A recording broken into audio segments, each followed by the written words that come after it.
Hello बच्चों, मैंने UP board class 10 गणित का पहला चैप्टर वास्तविक संख्याएं के पहले वीडियो में पार्ट 1 में मैंने आपको बताया था संख्या क्या है, संख्या कितने प्रकार की होती है, वास्तविक संख्या क्या है, परिमेय संख्या क्या है, अपरिमेय संख्या क्या है, पूर्णांक क्या है, घन पूर्णांक क्या है, ऋण पूर्णांक क्या है, प्राकृतिक संख्या क्या है, सम संख्या क्या है, विषम संख्या क्या है। इन सब के विषय में मैंने जो है पहले पार्ट में पहले वीडियो में इन सबको मैंने इसके विधिवत इसके विषय में पढ़ाया है। और अगर जो बच्चे इसका वीडियो न देखे हो वो प्ले लिस्ट में जाकर इस वीडियो को जरूर देखें। और आज हम पार्ट 2 में आपको पहले चैप्टर का सवाल बताने चल रहे हैं, न्यूमेरिकल हल कर रहे हैं। इसको बच्चे ध्यान से देखें, पढ़ें और कोई भी दिक्कत या समस्या हो कमेंट में जरूर लिखें। चलिए स्टार्ट करते हैं। जैसे पहला सवाल है कि पूर्णांकों के निम्नलिखित युग्मों के एचसीएफ और एलसीएम ज्ञात कीजिए तथा इसकी जांच कीजिए कि दो संख्याओं का गुणनफल बराबर एचसीएफ गुणे एलसीएम। एचसीएफ का होता है और एलसीएम का होता है highest common factor, lowest common factor.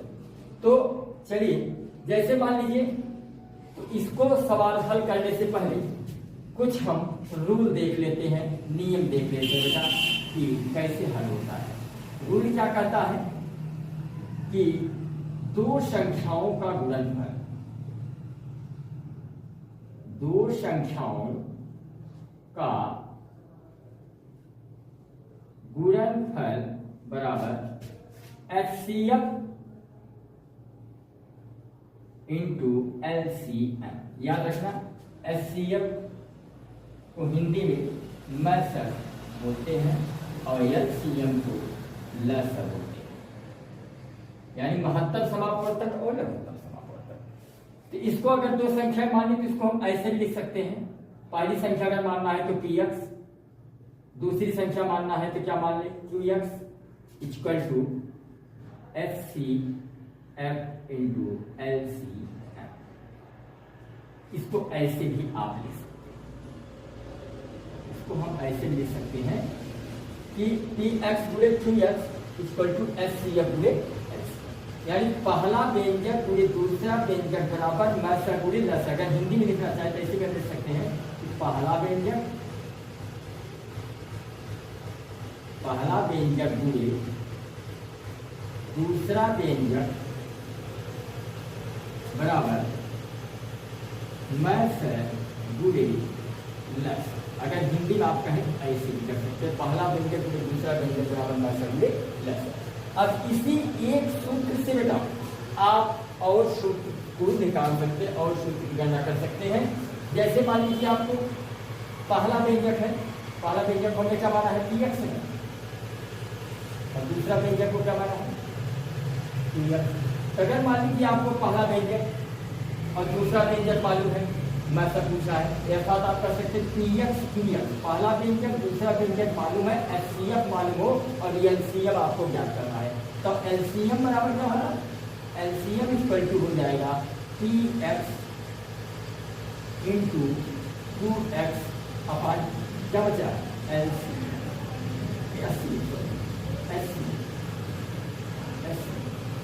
अगर आपको एचसीएफ ज्ञात करना है, एचसीएफ ज्ञात करना है, अगर एचसीएफ ज्ञात करना है क्या लिखेंगे px इंटू qx अपॉन क्या बचेगा एलसीएम।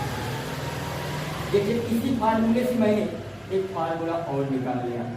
क्या निकाला बेटा, अगर px qx मालूम हो और आपको एचसीएफ भी मालूम हो, एलसीएम याद करना हो, एलसीएम इक्वल टू क्या होगा px into qx upon HCF.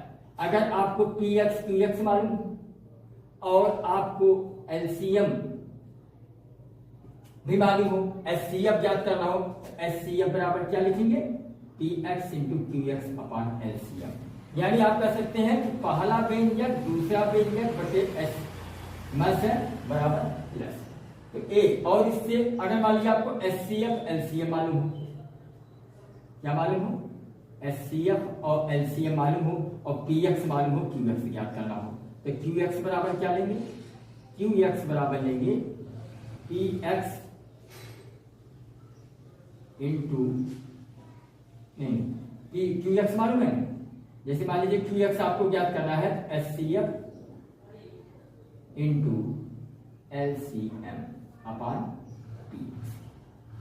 और अगर आपको HCF LCM मालूम हो और QX मालूम हो, PX ज्ञात करना हो, तो PX बराबर क्या हो, PX बराबर हो जाएगा HCF इंटू LCM अपान QX। यानी समझ गए कि नहीं समझ गए कि अगर आपको पहला व्यंजक दूसरा व्यंजक, पहला व्यंजक गुणे दूसरा व्यंजक बराबर HCF गुणे LCM, यानी पहले व्यंजक को दूसरे व्यंजक के साथ गुणा कर दें तो वह HCF और LCM के गुणनफल के बराबर होता है। इसी पहले वाले सूत्र से अब चार फार्मूला और निकल जाएगा। जैसे आपको मैंने कहा कि आपको PX मालूम और HCF मालूम हो, LCM निकालना हो, तो LCM बराबर क्या हुआ, PX QX अपान HCF के। और मान लीजिए आपको अगर PX QX मालूम हो, LCM मालूम हो, HCF याद करना हो, HCF इक्वल क्या होगा, PX इंटू QX अपान LCM। और मान लीजिए अगर आपको HCF LCM मालूम हो, HCF मालूम हो, LCM मालूम हो और QX मालूम हो, PX याद करना हो, तो PX इक्वल टू क्या हो जाएगा, HCF इंटू LCM अपान PX। क्लियर हुआ। अब ये तो हुआ बेटा रूल। अब आते हैं सवाल पे। जैसे पहला सवाल है इसमें 26 और 91 का हमें HCF भी निकालना है, 26 और 91 का क्या निकालना है, HCF भी निकालना है और ये सिद्ध करके दिखाना है कि दोनों का गुणनफल, इनका हमने जो HCF निकाला है, जो LCM निकाला है, अगर उनका गुणा कर दें तो दोनों आपस में बराबर हो जाएंगे। तो सबसे पहले 26 और 91 का क्या निकाले बेटा, HCF। तो कैसे निकालेंगे HCF, तो उसका रूल क्या होता है, चलिए इसको हम कर लेते हैं। 26 और 91 का HCF कैसे निकलेगा, इसका रूल है बेटा कि जो संख्याएं दी होती हैं, दो या दो से अधिक संख्या दी होती है, सबसे पहले इसमें देखते हैं सबसे छोटी संख्या कौन है और सबसे बड़ी संख्या कौन है। सबसे बड़ी संख्या क्या है, 91। सबसे छोटी संख्या क्या है, 26 है। तो सबसे पहले हम 91 में क्या करेंगे, 26 का भाग दे देंगे। तो 91 में अगर हम 26 का भाग देंगे तो नियर अबाउट कई बार जाएगा, 3 बार जाएगा। कई बार जाएगा बेटा, 3 बार। 3 6 18 के 8 हासिला 1, 3 2 6 1 7। अब 11 में से 8 गई 3। अब यहाँ कितना बचा, 8 में 7 गई 1। तो क्या 26 से 13 कटेगा, नहीं कटेगा। तब बेटा हम उल्टा भाग दे देंगे। क्या करेंगे, उल्टा भाग देंगे। तो 13 का भाग किस में दे देंगे, 26 में। अभी 26 यहाँ चला आया तो 13 दूनी 26। लास्ट में किससे कटा बेटा, 13 से कटा। लास्ट में संख्या कितनी कटी, 13 से कटी। इसका HCF क्या हुआ, HCF इसका 13 हुआ। जिससे कट जाता है लास्ट में इसका HCF होता है। अब हम 26 और 91 क्या निकाले, LCM। 26 और 91 का LCM। LCM का तरीका है, आप लोग इसकी पिछली कक्षा में पढ़ चुके हैं 8th क्लास में। जिसे 26 और 91 का LCM निकालना है तो सबसे पहले देखेंगे किस संख्या से कट रही है। तो अगर हम छोटी छोटी संख्या देखेंगे, जरा 2 से काटे, 2 से कट रहा है, 2 1 का 2, 2 3 आई 6 कट गया। अब 91 2 से नहीं कट रहा, 91 को बेटा हम उतार लेंगे। अब क्या 2 से कटेगा, नहीं कटेगा। अब जरा हम देखें और किससे, कोई छोटी संख्या से 7 से 91 कट जाएगा, लेकिन 13 नहीं कटेगा। चलिए 7 से काट देते हैं, 13 वैसे रहने दीजिए और 7 1 का 7 बचा 2 और 7 3 के करीब। ठीक, अब किससे कटे बेटा, 13 से। 13 का 13, 13 का 13। तो ये क्या हुआ बेटा, अब इसमें जो है आप देख रहे हैं कि इसका LCM क्या निकला। इसका जब LCM निकालेंगे तो 2 गुणे 7 गुणे 13, तो 7 दूनी 14 गुणे 13, तो 13 चौका 52 के 2 हाथ से लाए 5, 13 1 का 13 5 18 वर्क नहीं हुआ। देखिए 13 चौका 52 के 2 हाथ से लाए 5 और 13 1 का 13 5 18। तो एलसीएम कितना निकला 13, एलसीएम कितना निकला 142। अब हमें जो सवाल पूछा है कि पूर्णांकों के युग्मों की, युग्म माने जोड़ा, युग्म माने 26 और 91, दो संख्या इसको युग्म कहा गया। तो पूर्णांकों के निम्नलिखित युग्मों के एचसीएफ और एलसीएम ज्ञात कीजिए। हमने एचसीएफ भी निकाल लिया, एलसीएम भी निकाल लिया। और जांच कीजिए कि दो संख्याओं का गुणनफल, दो संख्या क्या है 26 और 91, दोनों युग्म क्या है, दो संख्या क्या है 26 और 91। कह रहा है कि दो संख्याओं का गुणनफल बराबर एचसीएफ गुणे एलसीएम की। तो अब दो संख्या क्या है, एक पहली संख्या 26 है, दूसरा 91। अब वो फार्मूला ये लगाइए, px इंटू qx लिखा है, px into qx equal to HCF into LCM. ये है दो संख्या का px पहली संख्या, qx दूसरी संख्या। तो ये आपका जैसे 26 91 है ना, इसको 26 91 है तो इसको क्या मान ले, इसको हम क्या मान ले बेटा, इसको हम अगर px मान लेते हैं और इसको क्या मान लेते हैं qx मान लेते हैं। px का मान कितना है 26, qx का मान कितना है 91। अब इसका हम गुणा करें, एचसीएफ कितना है 13, एलसीएम कितना है 182। अब 26 का 91, ये दोनों संख्याएं हैं 26 और 91।